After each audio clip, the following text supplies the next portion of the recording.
अहिलेको आर्थिक अवस्थाको बारेमा र नेकपा एमाले कस्तो किसिमको आर्थिक विरासत छोडेको थियो भन्ने बारेमा पूर्व अर्थमन्त्रीज्यूहरूले धेरै प्रकाश पारिसक्नु भएको छ। तपाईहरुको हातमा प्रेस विज्ञप्तिहरू पनि आइसकेका छन्, हातमा परिसकेका छन्। मैले त्यसमा थप केही कुराहरू राख्न चाहन्छु र खास गरी विज्ञप्तिमा भएका कुराहरूलाई नै मैले सीमित गरेर आफ्नो भनाइहरू अघि राख्ने अनुमति चाहन्छु। नेकपा एमालेको सरकारले छोडेका कुराहरू अघि भनिरहँदाखेरि आर्थिक वृद्धिका कुरा, मूल्य वृद्धिका कुराहरू आइसकेका छन्। हामीले सरकार छोड्दा ट्रेजरीमा झन्डै 195 अर्ब रुपियाँ थियो र त्यतिखेरको अवस्थामा बैंकको निक्षेप 21% ले बढेको थियो। कर्जाको वृद्धि अलि त्यसकै हाराहारीमा हुँदाखेरि बैंकिङ क्षेत्रमा तरलताको समस्या थिएन र ब्याज दर एकल अङ्कमा सीमित थियो। त्यसले गर्दाखेरि निजी क्षेत्रको लगानीको लागि त्यति ठुलो अप्ठ्यारो स्थिति थिएन। विदेशी मुद्रा सञ्चित करिब 14 खर्ब भएको थियो। अब अहिले चाहिँ उल्लेख्य रूपमा घटिसकेको छ, त्यो म अहिले पछि बताउँला। र त्यो सञ्चितले 11 महिनाभन्दा बढीको आयात धान्ने अवस्थाबाट एकैचोटि 6-6.5 महिनाको आयात धान्ने स्थितिमा आउँछ र त्यो पनि छोटो अवधिमा, 1 वर्षभन्दा कम अवधिमा चाहिँ यति छिटो आयात धान्ने क्षमता ह्रास हुनु भनेको चाहिँ सङ्कटको सङ्केत हो भनेर हामीले बुझ्नुपर्ने हुन्छ। अब यो सरकार गठन भएपछि, गठबन्धन सरकार निर्माण भएपछि नै आर्थिक रूपमा गडबडीहरू सुरु भएका छन्। खास गरी नेकपा एमाले सरकारले ल्याएको लोकप्रिय बजेटलाई आफ्नो निज स्वार्थ अनुकूल परिवर्तन गर्ने सरकारले जुन दुराशय राख्यो र समयमा नै बजेट पारित गर्न सकेन, त्यसले गर्दा इतिहासमै पहिलोचोटि राज्य बजेटविहीन अवस्थामा पुग्यो। यसलाई पूर्व अर्थमन्त्रीज्यूले व्याख्या गरिसक्नु भएको छ। प्रतिस्थापन विधेयकबाट ल्याएको बजेटले नेकपा एमालेको लोकप्रिय बजेटलाई विद्रूप पार्दाखेरि केही विकृतिहरू आए। केही लोकप्रिय कार्यक्रमहरू निरन्तर हुन सकेनन्, त्यो त छँदैछ। तर चालु खर्च र पुँजीगत खर्चको पनि सन्तुलन नमिलाउँदाखेरि अहिले सरकारले चालु खर्चको चाहिँ सीमा नाग्ने हो कि असार मसान्तसम्ममा भन्ने स्थिति बनेको छ भन्ने अर्थ मन्त्रालयसँग सम्बन्धित व्यक्तिहरूको भनाइ सुनिन्छ। पुँजीगत खर्च त अहिले चैत्र 26 गतेसम्म 25 गतेसम्म पनि 26% मात्रै भएको छ। त्यो विषयमा म फेरि थप कुरा अलि पछि आउँछु। अनि सरकारको ध्यान चाहिँ आर्थिक समस्या हल गर्ने भन्दा आफ्नै स्वार्थ सिद्धितर्फ केन्द्रित भएको देखिन्छ। सरकारका मन्त्रीहरू विवादास्पद अभिव्यक्ति दिँदै हिँड्ने, कमाउ धन्दामा लिप्त हुने, स्वार्थ नमिल्ने कर्मचारीमाथि जाय लाग्ने, ठेकापट्टामा सेटिङ गर्ने र सरकारी निकायहरूको बीचमा सामान्य समन्वय पनि नगर्ने हरकतको कारणले अर्थतन्त्र यो सङ्कटमा आइपुगेको हो। तर मन्त्रीहरू निर्वाचनको लागि स्रोत चाहियो भनेर खुलमखुला पैसा मागिरहेका छन्। निजी क्षेत्रले आर्थिक समस्याको समाधानको पहल त कुरै छोडौँ, व्यावसायिक समस्या राख्ने ठाउँसम्म पनि पाएको छैन। संसदबाट एमसिसी पास गराउँदाको नाटक त धेरै व्याख्या गरेर नै परेन, यहाँहरू सबैले देख्नै भएको छ। युक्रेन र रुसको युद्धमा फँसेका नेपाली नागरिकलाई नेपाल फर्काउन सरकारले अर्को मुलुकको सहायता लिनु परेको कुरा पनि यहाँहरूले बुझ्नै परेको छ र सरकारले केही गर्न सकेन त्यो बीचमा। तर अर्थतन्त्र अहिले गम्भीर सङ्कटको मोडमा पुगेको विषय सर्वत्र चर्चा भइरहँदा पनि सरकार चाहिँ सन्चो मानेर बसिरहेको छ। अर्थ मन्त्रालयले लिनुपर्ने कतिपय पहल कदमी नलिएको कारण राष्ट्र बैंकले ढिलै भए पनि आफ्नो तर्फबाट पहल कदमी लिन थाल्यो। तर आफ्नो कमजोरी ढाकछोप गर्न अर्थ मन्त्रालयको असफलताको दोष अघिल्लो सरकार र राष्ट्र बैंकको गभर्नरमाथि पोख्ने काम भइरहेको छ। गठबन्धन सरकार आएपछि के भयो त मुलुकको अर्थतन्त्रमा? केही परिसूचकहरूको म कुरा गर्छु। मूल्यवृद्धिको कुरा अघि पूर्व अर्थमन्त्रीजीले भनिसक्नुभयो। अहिले खास गरिकन खाद्य वस्तुहरूको चाहिँ असाध्यै धेरै मूल्य वृद्धि भएको छ। यातायातको साधनको मूल्य, यातायात सेवाको मूल्य वृद्धि भएको छ, पेट्रोलियम पदार्थको मूल्य वृद्धि भएको छ र यसरी यो मूल्य वृद्धिको कारणले ढुवानी, आवागमन, यातायात सेवाको लागतको अतिरिक्त उपभोग्य वस्तुको मूल्य चाहिँ अचाकली बढ्न गई सर्वसाधारणको जनजीवन चाहिँ कष्टमय बन्न पुगेको छ। अब मूल्य अनुगमन गर्ने त परिपाटी नै भएन, लामो समय उद्योग वाणिज्य आपूर्ति मन्त्री नै रहेनन्।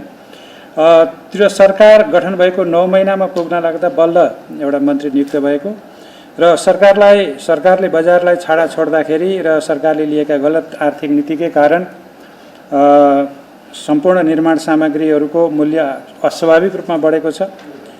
यसले सार्वजनिक र निजी क्षेत्रको निर्माणको लागत बढ्दैछ, सरकारको पुँजीगत खर्चको पनि लागत बढ्ने सम्भावना छ र सरकारले यसलाई नियन्त्रण गर्ने, बजार अनुगमन गर्ने सिन्कोसम्म भाँचेको छैन र आम जनतामा अहिले बोलचालको भाषामा हामी श्रीलङ्का त हुँदैनौँ भन्ने त्यही कुराहरू जहिले पनि सुन्नमा पाइन्छ र हामीले पनि त्यही कुरालाई बढी रेस्पोन्स गर्नुपर्ने भइरहेको छ। बाह्य क्षेत्रको असन्तुलन चाहिँ सङ्कटग्रस्त दिशातर्फ जाँदैछ। 8 महिनामा करिब 15 खर्बको आयात भइसकेको मुलुकले यो प्रवृत्ति कायम रहने हो भने वर्षभरिमा 22 खर्ब जतिको आयात हुन्छ। 2 खर्ब जतिको निर्यात भयो भने 20 खर्ब त व्यापार घाटै हुन्छ। त्यो व्यापार घाटा धान्नलाई हाम्रो चाहिँ अरू किसिमका स्रोतहरूले नपुग्ने हुँदाखेरि सम्भवतः हाम्रो व्यापार घाटा चाहिँ झन्डै त्यो 20 खर्ब भनेको चाहिँ हाम्रो कुल गार्हस्थ्य उत्पादनको 45% हुने स्थिति मैले देखिरहेको छु। त्यो भनेको सर्वथा बढी हो। अब चालु खाता घाटा भनेको बाह्य चालु कारोबारमा व्यापारको हाम्रो आम्दानी र खर्च, रेमिटेन्स, विदेशी सहायता, पर्यटन लगायतका क्षेत्रहरू र सेवा क्षेत्रहरूको आम्दानी र खर्चको विवरण हो। त्यो सहायतामा अनुदान मात्रै हो। त्यो रकम हाम्रो खर्चभन्दा आम्दानी कम भएको कारणले 4 खर्बको चालु खाता घाटा भइसकेको छ र त्यो घाटा वर्षभरिमा कुल गार्हस्थ्य उत्पादनको 10% भन्दा माथि हुन्छ। विश्वमा आर्थिक सङ्कट भएका, वित्तीय सङ्कट भएका मुलुकहरूको स्थिति हेर्ने हो भने 8% त्यो चालु खाता घाटा कुल गार्हस्थ्य उत्पादनको 8% माथि जाँदा खतराको घन्टी बज्ने गरेका हुन्। त्यही खतराको घन्टी अहिले हामी माथि बजिरहेको छ। त्यसैले हामी अहिले सङ्कट उन्मुख भनिरहेका छौँ। अब भुक्तानी सन्तुलनको स्थिति अघिल्लो आर्थिक वर्षको अन्त्यमा झिनै भए पनि भुक्तानी सन्तुलनमा थियो। मौद्रिक नीति समयमै ल्याएको र भुक्तानी सन्तुलनलाई सुदृढ गर्ने काम सरकारले आउन र चाहिँ प्रयत्न गरेको भए त्यो सुधारिएर अझ माथि हुँदै जान्थ्यो। तर बजेटै नल्याउने, त्यसपछि मौद्रिक नीति ल्याउन पनि नदिने, त्यो कारणले समयमै कदम चाल्न नपाउँदाखेरि भुक्तानी असन्तुलन बढ्दै गयो र बढ्दै अहिले 4 खर्ब पुगेको छ र अब यही प्रकारले सुधार नगर्ने हो भने भुक्तानी अहिले 260 अर्ब पुगेको अनुमान छ र 4 खर्ब पुग्ने चाहिँ अहिलेको स्थिति देखिराखेको छ। ब्याङ्किङ प्रणालीमा तरलताको समस्या हामी भन्छौँ, अधिक कर्जा प्रवाहको समस्या भन्छौँ, कोही ब्याङ्कबाट पैसा हरायो भन्छौँ, विभिन्न कथा भन्छौँ। तर ब्याङ्किङ प्रणालीमा अहिले लगानी योग्य रकम छैन। आजको स्थिति भनेको त्यही नै हो। त्यो किन यस्तो भयो त भन्दाखेरि पहिलो कुरा, ब्याङ्किङ प्रणालीबाट पैसा कहाँबाट हराउँछ? राजस्व चुहावटबाट। तस्करीको पैसा ब्याङ्कमा आउने कुरै भएन, भ्रष्टाचारको पैसा त्यहाँ आउने कुरै भएन, कमिसन तन्त्रको पैसा त्यहाँ आउने कुरै भएन र घर जग्गाको कारोबारमा मूल्य वृद्धि हुँदै जाँदाखेरि त्यसअनुसारको कारोबार नहुँदा र त्यो बिक्री गरेर अवैध रूपमा पुँजी पलायन गर्ने स्थितिसम्म बनिरहँदा पैसा त हराउने भयो। अहिलेका आधुनिक प्रविधिमा आधारित वित्तीय कारोबारहरू, क्रिप्टो करेन्सीदेखि लिएर हाइपर फन्डदेखि सबै किसिमका डिजिटल एसेटहरूमा लगानी गर्ने प्रवृत्ति, त्यसलाई राज्यका सबै निकायले ध्यान दिएर हेर्नु पर्थ्यो। त्यो नहेर्दाखेरि पैसा हराउने भयो। कर्जा प्रवाह बढिरहने तर बाहिर गएको कर्जा फर्केर आउने स्थिति नहुने र त्यसमा पनि सरकार प्रायोजित व्यापार विचलन, अघि पूर्व अर्थमन्त्रीज्यूहरूले भनिसक्नुभयो, नचाहिने चिजको आयात गर्ने, एलसी खोलेर अनि त्यसपछि अवैध बाटोबाट अर्को मुलुकमा पठाउने र पैसा हराउने। यसरी पैसा हराउने खेलमा सरकार लागेको कारणले ब्याङ्किङ प्रणालीमा पैसा आएन। त्यसपछि अब पैसा आउने भन्दा जाने बढी भएपछि तरलताको सङ्कट आएको हामीले चाहिँ भनेका छौँ। सरकारको वित्त व्यवस्थामा चाहिँ सरकारी वित्त प्रणाली अनिश्चय र अन्योलमा फसेको छ। बजेटमा खेल्न खोज्दा विकास कार्यक्रम अघि बढाउने 2-3 महिनाको समय यसै गुज्रिएको छ। महिनाको 10%ले पुँजीगत खर्च गर्ने जस्ता उटपट्याङ वक्तव्यबाजी गर्ने सरकारले 9 महिना बित्न लाग्दा पनि 26% भन्दा बढी पुँजीगत खर्च गर्न सकेका छैन। चालु खर्चको कुरा त मैले अघि भनिहालेँ। प्रदेशको वित्तीय स्थिति पनि त्यस्तै निराशाजनक छ। गठबन्धन टिकाउन सङ्घदेखि प्रदेशसम्म अनावश्यक संरचनाहरू निर्माण गरिएका छन्। प्रदेशका मन्त्रालयहरूको सङ्ख्या सङ्घकै हाराहारीमा पुर्याइएको छ। यसले प्रदेशको विकासमा लगाउनु पर्ने बजेट तलब भत्ता घोडा गाडी आदिमा खर्च हुन थालेको छ। मन्त्रालय विस्तार, मन्त्री नियुक्तिमा आपसी विवाद, बजेट व्यवस्थापनमा ढिलाइ, गठबन्धन बीच सत्ताको र राज्य स्रोतको लाभको हानाथाप र तानातान, यस्ता कारणले प्रदेशको विकास ठप्प भएको छ। अहिले प्रदेशमा अहिलेसम्म पनि वार्षिक बजेटको 25% पनि खर्च हुन नसकेको स्थिति छ। अब सरकारी सेवा प्रवाह गर्ने संस्थानहरू पनि अस्तव्यस्त छन्। भागभण्डाको राजनीतिमा रमाइरहेको यो सरकारले लोड सेडिङको अवगाल भोग्नुपर्ने डरले प्रतिदिन करोडौँ घाटा सहेर विद्युत व्यापार गरिरहेको छ। अहिले प्राधिकरणले विद्युत भार कटौती गर्नुपर्ने बाध्यात्मक अवस्थालाई छलछामबाट टार्न भारतबाट महसुल दर नेपालको महसुल दरभन्दा 3 गुणा बढी दरले अत्यन्त महँगोमा बिजुली किनिरहेको छ। संस्था घाटामा गइरहेको विवरण आइरहेको बेला यसका जिम्मेवार व्यक्ति नाफा भएको दाबी गरिरहेका छन्। समयक्रममा यो पनि हेरौँला। नेपाल आयल निगमले गठबन्धनको समयको 9 महिनामा नै 35 अर्ब घाटा बेहोरिसकेको छ। हिजोको सरकारले कायम गरिदिएको र सञ्चय गरेको जगेडा कोषको रकम 15 अर्ब अब रित्तिएको छ। नेपाल वायुसेना निगमको स्थिति अझ चिन्ताजनक छ।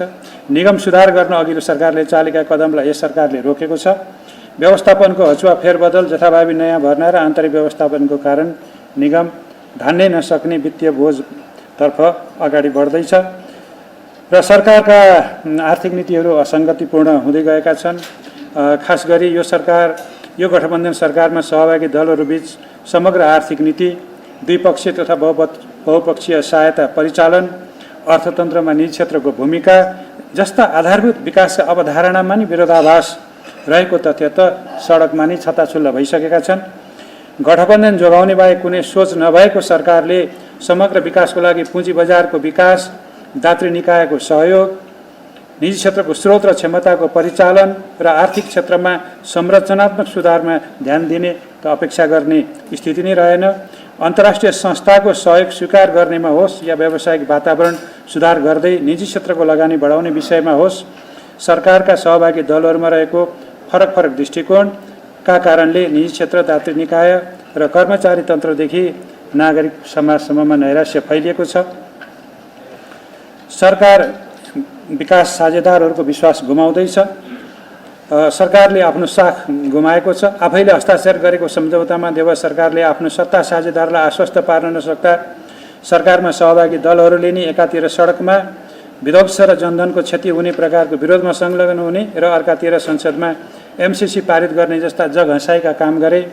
यसले सम्पूर्ण नेपाली जनता र नेपाललाई सहयोग गर्ने दात्री निकायमा संशय र अविश्वासको वातावरण सिर्जना भएको छ। यसबीचमा मित्र राष्ट्र र दात्री निकायको बारेमा गरिएका अनर्गल टीका टिप्पणी, सडकमा आफ्नै कार्यकर्ता उतारेर गरिएका तोडफोड र विध्वंसका घटनाले नेपालको अन्तर्राष्ट्रिय छवि मात्र बिग्रिएन, दात्री निकायको सदाशयता समेत घटेको छ। यसबारेमा दात्री निकायको सहायताको कुरा पूर्व अर्थमन्त्रीजीले भनिरहनु भएको छ र मित्रराष्ट्र चीनको परराष्ट्र मन्त्रीको भ्रमणको बेला बिआरआई सहयोग अन्तर्गतका परियोजनाहरू अघि बढाउने अवसर यस सरकारले गुमाएको छ। नेकपा एमालेको सरकार हुँदा बिआरआईसँग सम्बन्धित 1 दर्जन जति आयोजनाहरू सहयोगको लागि अगाडि बढाइएको थियो। त्यसमा एमओयू हुने स्थितिमा अघि बढेको थियो, तर यो सरकारले त्यसलाई अघि बढाउनु पर्ने कुनै आवश्यकता देखेन।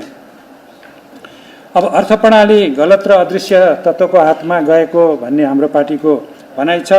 खास गरी भूमाफिया, काला तस्करी र तस्करहरूको जङ्गलमा चाहिँ अर्थतन्त्र फसेको छ। सरकार औपचारिक व्यापार बढाउनुभन्दा अनधिकृत व्यापारलाई प्रोत्साहन दिँदै देशको बाह्य क्षेत्र कारोबारलाई ध्वस्त पार्न उद्यत छ।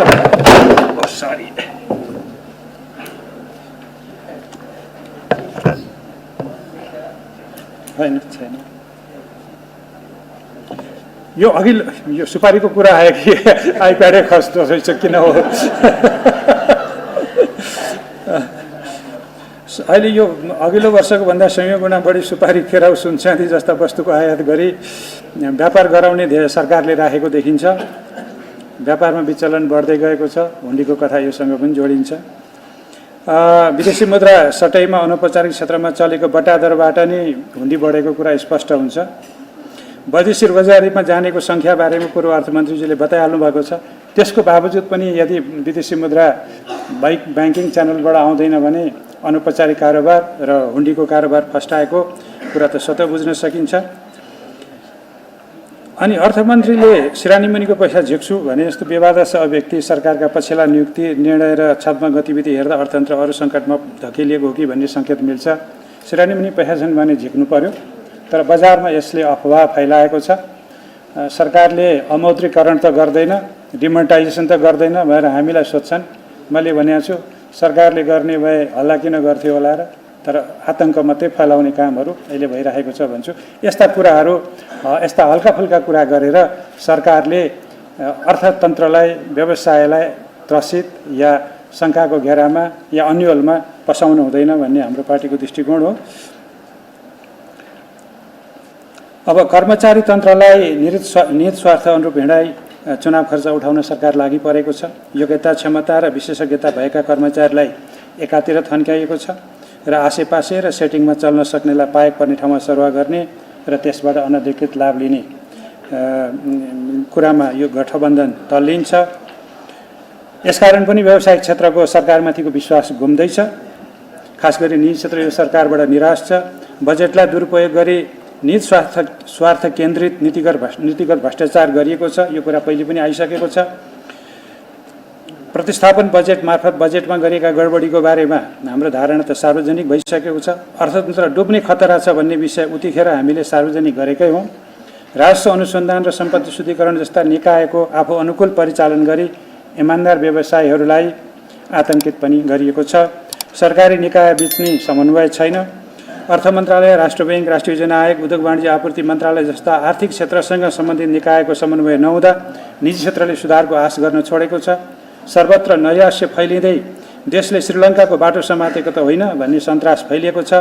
सम्पूर्ण निजी क्षेत्र र विकासका सबै साझेदारहरूलाई विश्वासमा लिँदै सङ्कट उन्मुख आर्थिक व्यवस्थालाई सामान्य अवस्थामा ल्याउन सरकार पूर्ण असफल भएको छ।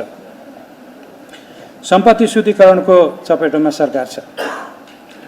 अघि पूर्व अर्थमन्त्रीज्यूले त्यसको अलिकति विवरण दिनुभयो। हामी झन्डै अनुगमनमा परिसकेको र झन्डै कालो सूचीमा पर्ने अवस्थामा बहुत मेहनत गरेर कानुन निर्माण गरेर मुलुकलाई बचाएर अहिलेको सम्मको स्थितिमा ल्याएको र त्यतिखेर हामीले कानुनहरू बनायौँ। त्यसको परिपालना गराउने कुरामा प्रयासहरू भइरहेको छन्। त्यसमा सरकारले चाहिँ थप कामहरू गर्दै जानुपर्नेमा सम्पत्ति शुद्धिकरण गर्ने काममा चाहिँ सरकार उल्टो बाटोमा हिँड्दैछ। कोभिडको कारणले रोकिएको सम्पत्ति शुद्धिकरण निवारण सम्बन्धी अन्तर्राष्ट्रिय मूल्याङ्कन चलिरहेको छ। नेपालको पनि प्रगति मूल्याङ्कन छिटै हुनेवाला छ। यसबेला कानुनी व्यवस्थामा सारभूत परिवर्तन गर्नु आवश्यक छ। त्यसलाई सम्बोधन गर्न नेपालमा राष्ट्रिय मूल्याङ्कन तयार गरी हाम्रै सरकारको पालामा मन्त्री परिषदमा पुर्याइ पनि सकिएको हो। त्यसलाई यो गठबन्धन सरकारले अघि बढाएको छैन। स्रोत नखोलेको सम्पत्ति चोखाउने प्रयास रोक्नुपर्नेमा त्यस्तो सम्पत्ति भित्र्याउने र त्यस्तो पुँजी लगानी हुने व्यवसायलाई छुट दिने जस्ता निर्णय मार्फत गठबन्धन सरकार आफै त्यस दिशातर्फ उद्धत भएको देखिन्छ। यसले सन् 2022 को अन्त्यसम्ममा हुने अन्तर्राष्ट्रिय सम्पत्ति शुद्धिकरण सम्बन्धी अन्तर्राष्ट्रिय मूल्याङ्कनमा देशलाई नै अप्ठ्यारो पर्न सक्छ। यसको पछिल्लो उदाहरण विदेशबाट अनधिकृत रूपमा आएको रकम छुटाउन अर्थमन्त्री स्वयंले राष्ट्र ब्याङ्कलाई दिएको दबाव सम्बन्धी घटनाबाट पनि छर्लङ्ग हुँदै जान्छ। यसरी सम्पत्ति शुद्धिकरण निवारण सम्बन्धी सरकारको प्रतिबद्धता र कार्यान्वयन फितलो हुन थालेको कारण नेपाल अन्तर्राष्ट्रिय अनुगमनमा पर्ने जोखिम बढेर गएको छ। यो भनेको अनुगमनमा पर्नु भनेको मोटामोटी कालो सूची ग्रे हुँदै कालो सूचीतिर जाने बाटो हो। आर्थिक वृद्धिको कुरा पूर्व अर्थमन्त्रीज्यूले भनिसक्नु भएको छ। यसलाई मैले स्किप गरेँ र अहिले एडिबीको प्रोजेक्सनमा 4% भन्दा कम आर्थिक वृद्धि हुने भनिएको छ। तथ्याङ्क विभागले छिटै नै तथ्याङ्क निकाल्दा सरकारले दाबी गरे जस्तो 7% भयो भने त हामी पनि ताली पिटाउँला, तर नहुने कुराको डिङ्गा पिटेको रहेछ भने त्यो बेला फेरि प्रेसमा हामी भेट हुने नै छौँ, त्यो बेला यसमा थप कुराहरू गरौँला। तर अहिले चाहिँ वृद्धि होइन, देशको अर्थतन्त्र नै धराशायी हुने हो कि भन्ने चिन्ता बढेर गएको छ। सरकार संरक्षित तस्करी, कालोबजारी, आवश्यक उपयोगका वस्तुको अस्वाभाविक मूल्य वृद्धि, चुलिदो व्यापार तथा भुक्तानी सन्तुलन घाटा, सीमित उद्योगी व्यापारीको हितमा राज्य तथा व्यापार नीतिको प्रयोग र चुलिदो आर्थिक सङ्कटप्रति अर्थमन्त्रीको व्यवस्था र अज्ञानताको कारण समेत आम लगानीकर्ता, उद्योग व्यवसायीदेखि सर्वसाधारण उपभोक्ता सबैले यो सरकारप्रति कुनै आशा भरोसा राख्न सकेका छैनन्। यो सरकार सङ्कट उन्मुख अर्थतन्त्रलाई बचाउने भन्दा गठबन्धन जोगाउने र सत्ताको दुरुपयोग गरी निज स्वार्थ पूर्ति गर्नेमा तल्लिन्छ। गभर्नरमाथिको निन्दनीय कारबाही, पूर्व अर्थमन्त्रीज्यूहरूले यसमा राखिसक्नु भएको छ कुरा, म यसलाई पढ्छु मात्रै। गभर्नरमाथिको पूर्वाग्रही कारबाही गैर कानुनी हुने रहेछ भन्नेमा काङ्ग्रेसले कहिले पनि चेतेन। तपाईँलाई थाहै छ, पहिलेका दुईटा गभर्नरहरू यसै गरी कारबाहीमा गरिएको थियो र उहाँहरू इज्जत साथ अदालतको निर्णयबाट फर्केर आउनुभएको छ। 2058 सालको नेपाल राष्ट्र ब्याङ्कको ऐनपछि केन्द्रीय ब्याङ्कको गभर्नरलाई स्वायत्त मात्रै होइन, जिम्मेवार पनि बनाइएको छ र त्यो जिम्मेवार निकायलाई गभर्नरले निकै ठुलो अक्षम्य अपराध नगरुन्जेल उसलाई कुनै कारबाही हुने स्थिति रहँदैन र गम्भीर अपराध गरेको रहेछ भने पनि त्यो कुरा कानुनसम्म ढङ्गले अघि बढ्नुपर्छ र कुनै आग्रहले यस्तो कुराहरू गर्न पाइँदैन। त्यो कुरा हामीले यहाँ साङ्केतिक रूपमा भन्न खोजेका छौँ। काङ्ग्रेसको नेतृत्वमा सरकार रहेको बेला राष्ट्र ब्याङ्कको गभर्नरलाई हटाउने प्रयास भएको र केन्द्रीय ब्याङ्क नेतृत्वविहीन भएको बेला अर्थतन्त्र कसरी सङ्कटमय भएको थियो। नोट छाप्ने कुरामा झन्डै हामी सङ्कटमा परेका थियौँ। हामीसँग दुईवटा मात्रै अप्सन थियो। एउटा अप्सन थियो तत्कालीन राजा ज्ञानेन्द्रको श्रीपेज भएको नोट हामीसँग थिए या हामीसँग भारू मुद्रा थिए।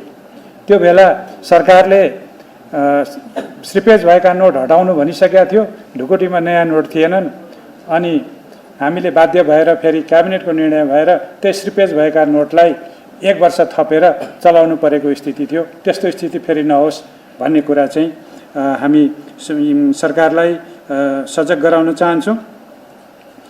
गठबन्धन सरकारले आफ्नो देश आर्थिक सङ्कटको अवस्थामा रहँदा सरकारले सबै सरकारवाला निकायसँग समन्वय गरी सहकार्य गर्ने र अर्थतन्त्र जोगाउनेतिर लाग्नुपर्ने थियो। तर यो सरकारले आफ्नो नालायकीपना छोप्न नेपाल राष्ट्र ब्याङ्कको गभर्नर निलम्बन गरेको छ। सरकारले यो प्रायोजित रूपमा गभर्नरमाथि सुरु गरेको कारबाही आपत्तिजनक मात्र नभई निन्दनीय समेत छ। अराजक अर्थमन्त्रीको दबावमा प्रधानमन्त्रीले सर्वथा गलत निर्णय लिए। वित्तीय अपचलनको मतियार हुन नपाएको, निज स्वार्थ समूहको व्यावसायिक स्वार्थ पूरा गर्न नपाएको, अर्थतन्त्र सम्हाल्न नसकेको र अर्थमन्त्री फेर्नुपर्छ भन्ने चर्चा सत्ता गठबन्धन भित्रैबाट समेत उठिरहेको बेला अर्थमन्त्रीकै दबावमा आफ्नो असफलता ढाक्न गभर्नरलाई कारबाही गरिएकोमा कुनै शङ्का छैन।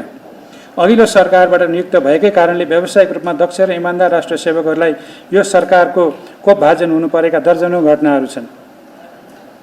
गठबन्धन सरकारले अत्यन्त गैर जिम्मेवार ढङ्गले अहिले अर्थतन्त्रमाथि खेलवाड गरिरहेको छ। यसो गरेर गठबन्धनले आर्थिक स्थायित्व, विकास र सुशासन विरोधी आफ्नो सक्कली रूप देखाएको छ। यति भनेर मैले यो प्रेस विज्ञप्तिलाई केही व्याख्या र केही संक्षिप्त रूपमा यहाँहरू समक्ष प्रस्तुत गरेँ। यहाँहरूका केही जिज्ञासा भए हामी संयुक्त रूपमा त्यसलाई सम्बोधन गर्ने नै छौँ। धन्यवाद।